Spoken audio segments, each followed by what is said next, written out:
శ్రీమాతే నమః. ప్రస్తుత పరిస్థితుల్లో బయటికి వెళ్ళాలంటే భయం.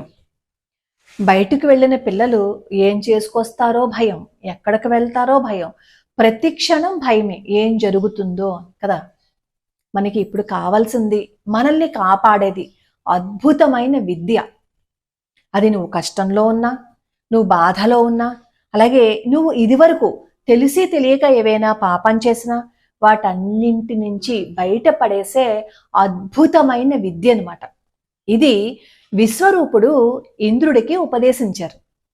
ఒకసారి పరీక్షన్ మహారాజు సుఖ మహర్షిని అడుగుతారు, ఇంద్రుడు రాక్షసులతో యుద్ధం చేసి సంపదలన్నీ పోగొట్టుకున్నాడు, అన్నింటినీ పోగొట్టుకున్నాడు, మళ్ళీ తిరిగి వాటిని సంపాదించుకున్నాడు, ముల్లోకాలకి ఆధిపత్యాన్ని మళ్ళీ అతను సంపాదించుకున్నాడు కదా, ఎలా జరిగింది? ఈ అద్భుతమైన విద్య గురించి చెప్పండి అన్నప్పుడు సుఖ మహర్షి పరీక్షన్ మహారాజుకు చెప్తున్నారనమాట. శత్రువుల నుంచి రక్షించే అద్భుతమైన కవచము, ఆరోగ్యాన్ని కాపాడేది, అన్ని విధాలుగా మనల్ని రక్షించే అద్భుతమైన కవచం గురించి చెప్తాను విను. ఇది మంచి ఫలితాలను ఇస్తుంది, సర్వకాల సర్వావస్థల యందు మనల్ని రక్షిస్తుంది. ఆ విద్యనే ఇంద్రుడు చేసి మళ్ళీ అన్నింటినీ తిరిగి సంపాదించుకున్నాడు అని చెప్తున్నారనమాట. అయితే ఇది చెయ్యాలి అంటే గురు ఉపదేశం ఉండాలి. ఎప్పుడు? అంగన్యాస కరన్యాసాలతో చేస్తే. అసలు ఏదైనా సరే, విష్ణు సహస్రనామ స్తోత్రమైనా సరే అంగన్యాస కరన్యాసాలతో చేసినట్లయితే గురు ఉపదేశం ఉండాలి. ఎందుకంటే అవి ఎలా చెయ్యాలి అనేది మనకి తెలియదు కాబట్టి. అంగన్యాస కరన్యాసాలతో కాకుండా మామూలుగా మీరు విష్ణు సహస్రనామ స్తోత్రం చేస్తే గురు ఉపదేశం లేకుండా అయినా సరే, తప్పులు లేకుండా, అక్షర దోషాలు లేకుండా చేయాలి. ఇప్పుడు ఇది కూడా అంతే, ఈ విద్య కూడా అంతే. అంగన్యాస కరన్యాసాలతో చేయలేకపోయినా కనీసం ఆ స్తోత్రాన్ని, ఆ కవచాన్ని చేసిన విశేషమైన ఫలితం ఉంటుందన్నమాట. అయితే ఈ కవచాన్ని చేసే ముందు చక్కగా ప్రతిరోజు ఎలాగో స్నానం చేసేస్తారు కదా, బ్రాహ్మీ ముహూర్తంలో మొదలు పెట్టాలి.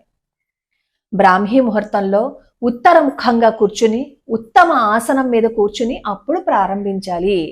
అంగన్యాస కరన్యాసాలతో ప్రారంభించాలి అంటారు. చెప్పాను కదా, అంగన్యాస కరన్యాసాలు అయితే గురు ఉపదేశం ఉండాలి, అంగన్యాస కరన్యాసాలు లేకుండా మనం కూడా చదువుకోవచ్చు అని.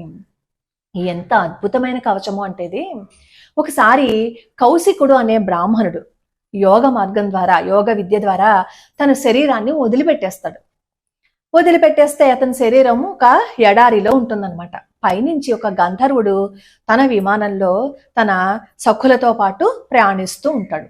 ఆ రథం యొక్క నీడ ఈ కౌశికుడి శరీరం మీద పడి ఆ రథం కిందకి పడిపోతుందన్నమాట. కిందకు పడిపోతే అతని మొత్తం శరీరం అంతా స్తంభించిపోయినట్లు అయిపోతుంది. ఎందుకు ఇలా జరిగింది అర్థం అవదనమాట.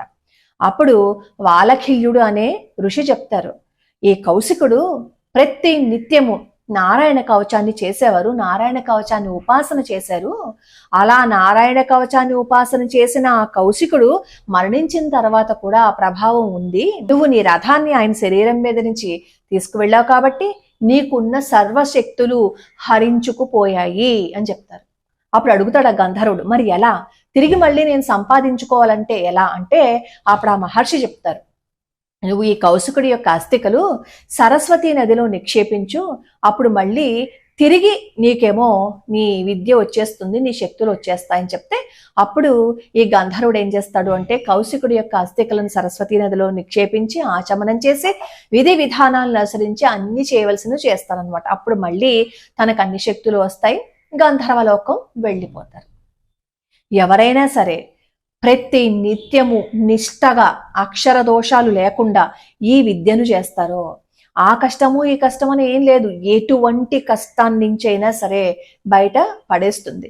ఎటువంటి బాధ నుంచైనా సరే, నువ్వు ఇప్పటి వరకు ఏ తప్పులు చేశావో ఆ తప్పుల నుంచి కూడా బయట పడేసే ఏకైక మార్గం. కానీ మళ్ళీ తిరిగి ఆ తప్పులు చేయకూడదు, ఆ దోషం చేయకూడదు. నువ్వు మరి ఒక పక్క నుంచి తప్పులు చేసేస్తూ మళ్ళీ నేను ఈ కవచాన్ని చదువుకుంటాను, నాకు చేసిన పాపాలన్నీ పోతాయంటే కుదరదు. నువ్వు చేసిన తప్పులకి పశ్చాత్తాపపడుతూ ఈ కవచాన్ని గనక చేసినట్లయితే అద్భుతమే చూస్తారు. కనీసం ఇది చదవడం రాకపోతే విన్నా కూడా ఫలితం వస్తుంది. వినడం కంటే కూడా మనం చదివితేనే కదా ఇంకా అద్భుతమైన ఫలితం వస్తుంది. ఆ కవచాన్ని కూడా నేను రోజుకో శ్లోకం ఛానల్లో నేర్పిస్తాను. అందులో మేము ఎన్నో శ్లోకాలు స్తోత్రాలు నేర్పిస్తున్నాం. పిల్లలకి కూడా ఇప్పుడు ఈ మధ్య కాలంలో అసలు భయం వేస్తుంది కదా పరిస్థితులు చూస్తుంటే. మొన్న కూడా చూడండి, ఆ విజయవాడ దగ్గర చిన్న పిల్లలు 12 ఏళ్ళు 14 ఏళ్ళు అంట, వాళ్ళిద్దరూ ఇంట్లోంచి వెళ్ళిపోయారంట. నిజంగా అవన్నీ చూస్తుంటే భయం వేయట్లేదా? అందుకే పిల్లల్లో నైతిక విలువలు పెంచాలని, వాళ్ళు అద్భుతంగా రాణించగలగాలని, తప్పు చేయకుండా ఉండాలి అని చెప్పి ఆ ఉద్దేశంతో మంచి మంచి కథలని, శ్లోకాలని, స్తోత్రాలని నేర్పిస్తున్నాం. కథలేమో ఈ ఛానల్లోనే, నండూరి హేమమాలిని ఛానల్లోనే ఉంటాయి. పద్యాలు, శ్లోకాలు అవన్నీ రోజుకో శ్లోకం ఛానల్లో ఉంటాయి. ఒకసారి చూడండి. అయితే ఈ కవచాన్ని ఎవరైనా చెయ్యొచ్చా అని అడుగుతారు.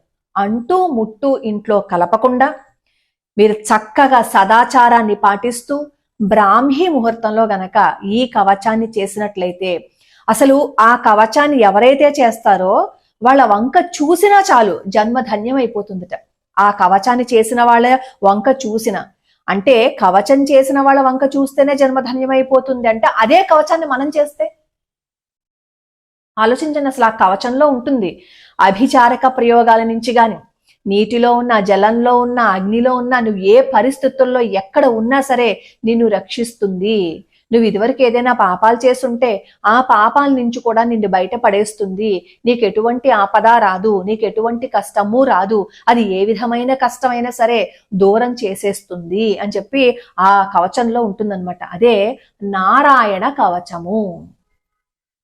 నారాయణ కవచం చేస్తే చుట్టూత విష్ణుమూర్తి యొక్క ఆయుధాలన్నీ మన చుట్టూత తిరుగుతూ ఉంటాయి. రక్షణ కవచం ఏర్పడుతుంది. అది అసలు కౌశికుడు ఆ మంత్రాన్ని, ఆ నారాయణ కవచాన్ని అలా ఉపాసన చేసి ప్రాణాలు పోయిన తర్వాత కూడా ఆ శక్తి ఉందంటే ఒకసారి ఆలోచించండి. మీకు ఇలాంటి కథే చోకామేళ అని పండరీ భక్తుల గురించి చెప్పినప్పుడు నేను చెప్పాను. ఆయన కూడా అంతే, చోకామేళ నారాయణ కవచం చేయలేకపోవచ్చు, కానీ అనుక్షణం విఠల విఠల విఠల విఠల విఠల అని నారాయణుడినే తలుచుకున్నాడు ఆయన. అలా తలుచుకుంటే తర్వాత ఒకసారి ఏమవుతుందంటే, ఒక ప్రమాదంలో ప్రాణాలు కోల్పోతే పండరీనాథుడు కళ్ళనీళ్లు పెట్టుకుంటారనమాట. అప్పుడు నామదేవుడు అడుగుతారు, ఎందుకయ్యా ఈ జగత్తును రక్షించే నువ్వు, నీ కంటిలోంచి నీరు ఎందుకు వస్తోంది, ఎందుకు అలా ఉన్నావు అని. అప్పుడు పండరీనాథుడు చెప్తాడు ఏమనంటే, నా భక్తుడు చోకామేళ నా ఎదురుగుండానే శరీరం వదిలిపెట్టాలని అనుకున్నాడు, కానీ ప్రమాదవశాత్తు ఒక గోడ కూలిపోయింది, అక్కడ 10 మంది మరణించారు, అందులో ఈ చోకామేలుడు కూడా ఉన్నాడు, అతని అస్థికలు తీసుకురా అని చెప్పి అంటారు. అప్పుడు నామదేవుడు అంటాడు, 10 మంది చచ్చిపోయారు అంటున్నావు నువ్వు, అంతమందిలో ఈ చోకామేళ అస్థికలు నేనెక్కడి నుంచి తీసుకురాను అని అడిగితే, అక్కడికి వెళ్ళి ఏ ఎముకైతే చెవి దగ్గర పెట్టుకుంటే నీకు విఠల అని పేరు వినిపిస్తుందో అది నా చోకామేలుడిది, తీసుకురా అని చెప్తారు. అప్పుడు నామదేవుడు ఆశ్చర్యంగా వెళ్తే అక్కడ ఉన్న ఎముకల్ని ఏరుతున్నప్పుడు కొన్ని ఎముకల్లో నుంచి విఠల విఠల అని వినిపించింది. అప్పుడు అవన్నీ తీసుకుని వస్తారు. ఈ రోజుకి పండరీపురంలో మనం ఆలయానికి వెళ్ళేటప్పుడు పక్కనే చోకామేలుడి మందిరం కనబడుతుంది చూడండి. అక్కడ ఎంత అద్భుతం చెప్పండి. భక్తిగా, శ్రద్ధగా, నమ్మకంతో సర్వస్వ శరణాగతి చేస్తూ ఎవరైతే ఈ నారాయణ కవచాన్ని పఠిస్తారో వాళ్ళ జీవితంలో అద్భుతమే జరుగుతుంది. ఆ స్తోత్రంలోనే ఉంటుంది, ఆ కవచంలోనే ఉంటుంది, ఎటువంటి ఆపద నుంచి అయినా నిన్ను రక్షిస్తుంది అని. మన ఇంట్లో వాళ్ళు ఎవరైనా సరిగ్గా లేరు అని అనుకోండి, ఈ నారాయణ కవచం ఆ ఇంటి యజమాని చదవచ్చు. వాళ్ళు చదవమని చెప్తే వాళ్ళు చదవకపోవచ్చు, కానీ వాళ్ళు వినేలా గనక మనం ఇంట్లో చదివితే వాళ్ళ ప్రవర్తనలో కూడా మార్పు వస్తుంది, వాళ్ళను కూడా భగవంతుడు కాపాడతాడు. స్త్రీలు చదవచ్చు, అందరూ చదవచ్చు, వాళ్ళు వీళ్ళు అనే భేదమే లేదు, చక్కగా శుభ్రంగా మాత్రం చదవాలి. నువ్వు అంటూ ముట్టు కలిపేసుకుని, నేను అంటూ ముట్టు కలిపేసుకుంటా అంటే ప్రతి నెల, కానీ పూజ చేసేస్తాను అదే బట్టలతో అంటే కుదరదు. అప్పుడు మీరు అంటారు, అయితే దేవుడికి దూరం అయిపోమంటారా అండి అని. నీకు దేవుడికి దూరం అయిపోకూడదు అని అనుకుంటే నువ్వు మార్చుకో నీ పద్ధతిని. నువ్వేమో నీ పద్ధతిని మార్చుకోవు, మనమేమో ఎక్కడా కాంప్రమైజ్ అవ్వము, కానీ దేవుడికి మాత్రం దూరం కాకూడదంట. అలా అంటే ఇది భగవంతుడు పెట్టాడు కదండి అంటారు. ఈ పిచ్చి మాటలు ప్రతి దాంట్లోనూ ఉండాలి కదా. కష్టం పెట్టినప్పుడు కూడా, కష్టం వచ్చినప్పుడు కూడా ఇది భగవంతుడు పెట్టాడు కదండి అని అనుకుంటామా? అక్కడ మాత్రం దేవుడు నాకేమి చూడలేదు, నేను ఎన్ని మంచి పనులు చేస్తాను, నాకు ఇన్ని కష్టాలు పట్టాడు అంటాం అక్కడికి వచ్చేసరికి.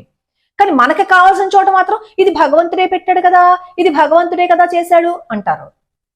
మనం ఎంత ఆచారంతో చేస్తే అంత ఫలితం ఉండి తీరుతుంది. మీకు ఒక ఆలయ చరిత్ర చెప్పుంటుంటాను నేను, వైష్ణవ గణపతి అని. ఆ వైష్ణవ గణపతి మల్లియూరు ఆయన నంబూద్రి గారు, ఆయన ఆరోగ్యం బాగుండకపోతే వాళ్ళ నాన్నగారు ఏం చేశారో తెలుసా? అసలు వైద్యానికి కూడా డబ్బులు లేవు. ఆయన సంస్కృతాన్ని వాళ్ళ కొడుకుకి నేర్పిస్తూ సదాచారాన్ని పాటించమన్నారు. ఆయన ఒకసారి ఉపన్యాసంలో చెప్పినప్పుడు చెప్తారు, ఆయనకు 92 ఏళ్ల వయసు వచ్చినప్పుడు సదాచారాన్ని పాటిస్తూ భగవంతుడి పాదాలు పట్టుకుని సర్వస్వ శరణాగతి చేస్తే మన జీవితం ఎలా ఉంటుంది అనడానికి నా జీవితమే ఉదాహరణ అని చెప్పి ఆయన ఒక ఉపన్యాసంలో చెప్తారు. డాక్టర్స్ చెప్పేస్తారు, జ్యోతిష్యులు చెప్పేస్తారు 6 ఏళ్ల కంటే ఎక్కువ బ్రతకడం అనేది. అలాంటి 92 ఏళ్ళు బ్రతికారు. ఆయనే చెప్పారు స్వయంగా. ప్రతిదాన్ని కొట్టి పారేస్తే మన జీవితం కూడా కొట్టి పారేసినట్టే ఉంటుంది. మనం పాటించి చూస్తే కదా అందులో ఏముంది అనేది మనకి తెలుస్తుంది. కాబట్టి నారాయణ కవచం చెయ్యండి. ఎటువంటి కష్టమైన, ఎటువంటి బాధ అయినా సరే దాని నుంచి మనం బయటపడతాం. ఈ నారాయణ కవచాన్ని మేము రోజుకో శ్లోకంలో పద విభజనతోనే నేర్పిస్తాను. ఎందుకంటే తప్పు లేకుండా చదువుకోవాలి. నా ఉద్దేశం ఒకటే, అయ్యో మేము ఇది చదువుకోలేకపోయాము అని బాధపడకూడదు ఎవరు. అందుకోసమే మాకు అందులో వ్యూస్ రాకపోయినా సరే ఒక్కళ్ళు నేర్చుకుని అమ్మా ఇది మేము నేర్చుకున్నాం, మా జీవితం బాగుపడింది అని అనుకుంటారేమో అని ఒక చిన్న ఆశ అనమాట. భాగవతంలో 6వ స్కందంలో ఉంటుంది మనకి ఈ నారాయణ కవచం గురించి. ఒకసారి భాగవతం తీసి చదవండి, అద్భుతంగా వర్ణించారు అందులో.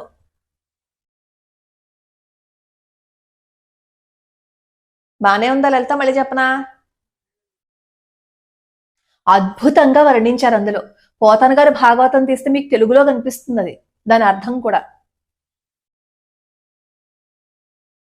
కాబట్టి ఎటువంటి కష్టము ఇంక దీని నుంచి మేము బయట పడలేకపోతున్నాము, మా వల్ల కాదు, శత్రువులు ఏడిపించేస్తున్నారు, కష్టాలు బాధ పెట్టేస్తున్నాయి, ప్రతి దాంట్లోనూ కష్టమే, ఇంకా మా వల్ల కావటం లేదు అనుకునే స్థితిలో శారీరక ఆరోగ్యము మానసిక ఆరోగ్యము బాగుండాలి అంటే నారాయణ కవచం చెయ్యండి. ప్రతి నిత్యం బ్రాహ్మీ ముహూర్తంలో చెయ్యండి. నారాయణ కవచంలోనే ఉంటుంది శత్రువుల నుంచి సంరక్షించే వజ్ర కవచము, ఆశ్రయించిన వాళ్ళని ఆదుకునే రక్షా కవచము, విజయాన్ని చేకూర్చేది, ఊహించటానికి వీలు కాని ప్రభావం కలది, మహాఫలితాన్ని ప్రసాదించేది అటువంటి వైష్ణవీ మాయా స్వరూపమైన కవచాన్ని విశ్వరూపుడు మహేంద్రుడికి సాంగోపాంగంగా ఉపదేశించాడు.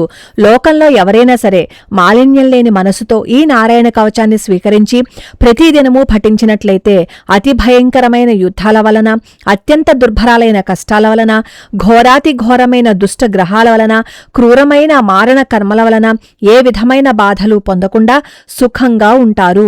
ఎటువంటి మనోవ్యధలు లేకుండా విజయాన్ని సాధించి చక్కని ఆరోగ్యంతో ఆనందిస్తారు అని మనకి ఈ కవచం గురించి సుఖ మహర్షి చెప్పారు.